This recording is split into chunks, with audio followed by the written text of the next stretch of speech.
Welcome to the Upanishads and Existential Crisis, Finding Peace Through Ancient Wisdom. I'm Dr. Surendra, your friend, philosopher, and guide, here to weave ancient Upanishadic truths with modern tools for a calmer, wiser you. This is episode 2, Facing Mortality, Nachiketa's Fear, from the Katha Upanishad. A new episode awaits you daily at 3 AM Indian Standard Time. Treat it as your morning ritual, a sacred start to ease stress, confront mortality, and uncover eternal peace within. Close your eyes now, let the world quiet, and step into this journey with me. If you are new, our playlist holds every tale. Begin with episode 1, What is an Existential Crisis? Explore there. Today, we'll dive deeper into the fear of death and how Nachiketa's courage can guide us. Let's begin. What does it mean to face mortality, that deep, haunting fear of death, the existential crisis that whispers, what happens when I die? Will I cease to exist? It's a universal dread, a stress that tightens the chest, clouds the mind, leaving us restless, searching for meaning. Many of us grapple with this, especially in moments of loss or uncertainty where stress about mortality can overwhelm. The Upanishads, ancient wellsprings of wisdom, offer solace, and today we'll meet Nachiketa, a young boy whose fear of death led him to seek truth, finding peace beyond the grave through the Katha Upanishad. Picture a boy, Nachiketa, born to the sage Vajravasa, a man known for his devotion yet bound by earthly pride. One day, Vajravasa performed a grand sacrifice, the Vishwajit, offering all his possessions to the gods, hoping for spiritual merit. His home buzzed with activity, priests chanting, fires blazing, as he gave away cows, horses, gold, and grain. But among his gifts were old, frail cows, their horns dulled, their bodies weak, unable to bear calves or yield milk. These were not offerings of abundance, but tokens of reluctance, a half-hearted gesture masked by ceremony. Nachiketa, wise beyond his years, watched this with quiet discernment. "Father," he asked, his voice soft but firm, "to whom will you give me?" The question hung in the air, a challenge wrapped in innocence. Vajravasa, caught in his pride, felt the sting of it, his ego bristling. In a moment of frustration, he snapped, "I give you to death." The words echoed, sharp and unintended, a curse born of irritation. Yet Nachiketa, undeterred, accepted this fate with calm resolve. He saw not punishment, but a path, a doorway to truth, a chance to meet Yama, the Lord of Death, and uncover the mysteries beyond life. Nachiketa traveled to Yama's realm, his sandalwood staff in hand, walking through forests and villages, guided by an inner light. For 3 days and nights, he waited outside Yama's abode, uninvited, patient, his spirit unwavering. When Yama returned, he found this boy, steadfast in silence, a rare soul unafraid of death's shadow. Moved by Nachiketa's courage and purity, Yama offered 3 boons. First, Nachiketa said, his voice steady, "Let my father's anger fade, so he welcomes me home with love."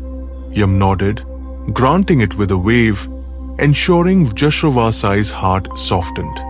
Second, Nachiketa continued, "Teach me the fire ritual, the Nachiketa Agni, that leads to heaven." Yama obliged, revealing sacred knowledge of flames bridging earth and sky. But for the third boon, Nachiketa pressed deeper, his gaze unwavering. "Tell me, what happens after death? Is the soul eternal, or does it perish in the void?" Yama paused, his dark eyes searching Nachiketa's face. This was no ordinary request, no fleeting desire for wealth or power, but a quest for the ultimate truth. Yam tested him, his voice low. Choose instead earthly pleasures, long life, gold, fame. These are easier paths. But Nachiketa stood firm, his resolve unshakable. No, I seek truth, not fleeting shadows. Death's secret is what I crave. Yam, impressed, smiled, a rare light breaking through his stern facade. You are ready, he said, and began to unveil the Atman's immortality. Let's pause here, gently. Perhaps you too feel stress, fear, or dread about mortality, the existential weight of death. Notice those thoughts now. Let them rise like a quiet wave. Are they clouds over your peace? Inhale deeply for 4 counts. Hold it softly for 4. Exhale slowly for 6. Feel the air move through you, easing that weight, calming your mind. Modern neuroscience tells us this breath quiets your amygdala, the brain's stress center, reducing cortisol, unwinding tension you might not even name. It's a doorway opening, just as Nachiketa's courage opened Yam's wisdom. Let it soften you now, preparing you for the insight ahead. Now, let's anchor this wisdom in you. Imagine a flame within your heart, your Atman, burning brightly, steady, eternal, one with Brahman, the infinite, beyond death. Touch your thumb to your finger, an NLP technique to ground this calm. Whenever stress or fear of death rises, return to this touch, recalling peace, recalling Nachiketa's clarity. Psychology tells us this refocusing shifts your mindset. Science shows it calms your brain's fight-or-flight response, aligning you with eternal truth. Feel this anchor now. Let it hold you, steady you as you listen. Yam's voice, resonant and ancient, filled the air. The Atman, the Self, is eternal, unchanging, beyond the body and mind. It's not born, nor does it die. Larger than the largest, smaller than the smallest. It dwells in the heart of all beings, one with Brahman, the ultimate reality that holds the cosmos in its gaze. To know this is to transcend death, to find moksha, liberation, a peace that knows no end. He taught Nachiketa through the flame parable. Like fire hidden in wood, the Atman lies within, waiting to be kindled by your seeking. Like the sun lighting the world, it illuminates your soul, casting away darkness. Nachiketa meditated, his fear of death dissolving into wonder, his stress fading into tranquility, his self-realization growing.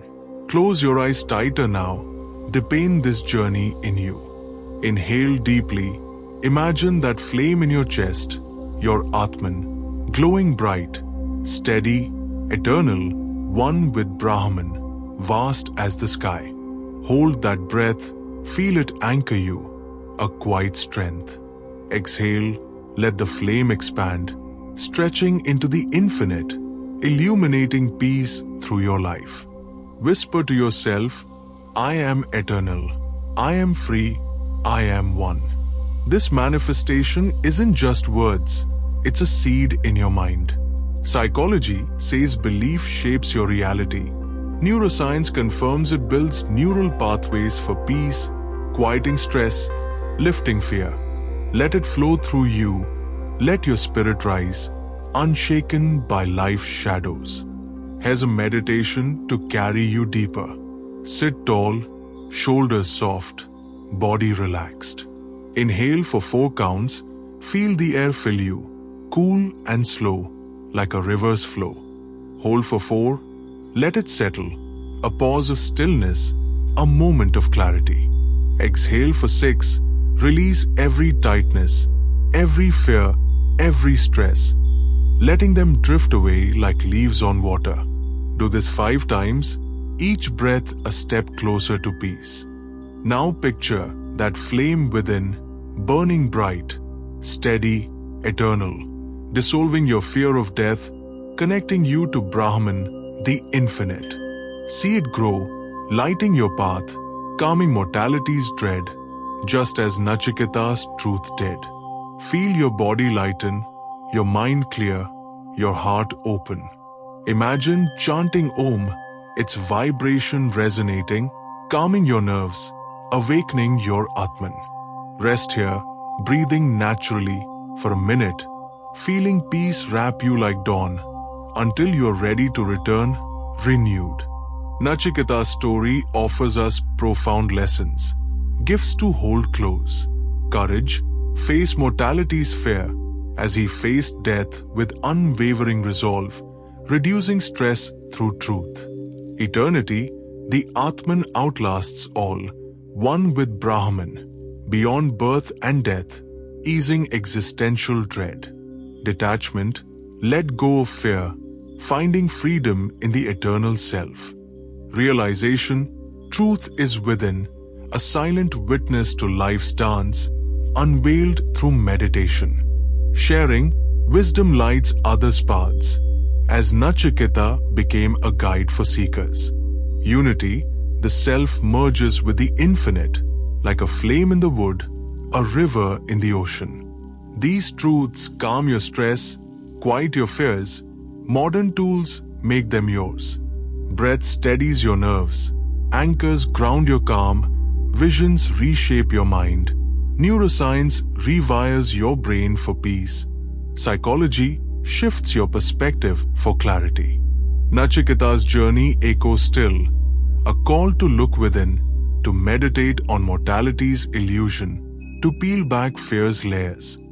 His story reminds us that death isn't an end, but a doorway, that fear is a shadow, and the light within us, our Atman, shines forever, one with Brahman. As you sit here, breathing, feeling, know this truth is yours, waiting to be kindled, just as it was for Nachiketa. Let it guide you through life's mortality crisis. Let it ease your stress. Let it awaken yourself to eternal peace. That's episode 2 with me, Dr. Surendra, your friend, philosopher, and guide. Join us every day at 3 a.m. Indian Standard Time. Make it your ritual, your moment of truth. If you've missed a step, our playlist waits. Start with episode 1. What is an existential crisis? Dive into the wisdom there. Tomorrow, episode 3. Seeking purpose. Janaka's doubt. A deeper exploration of meaning. If this resonates, whisper Jai Shri Ram to yourself, a nod to the journey, a prayer for peace. Until then, carry this light, this calm, this eternal truth. Be well.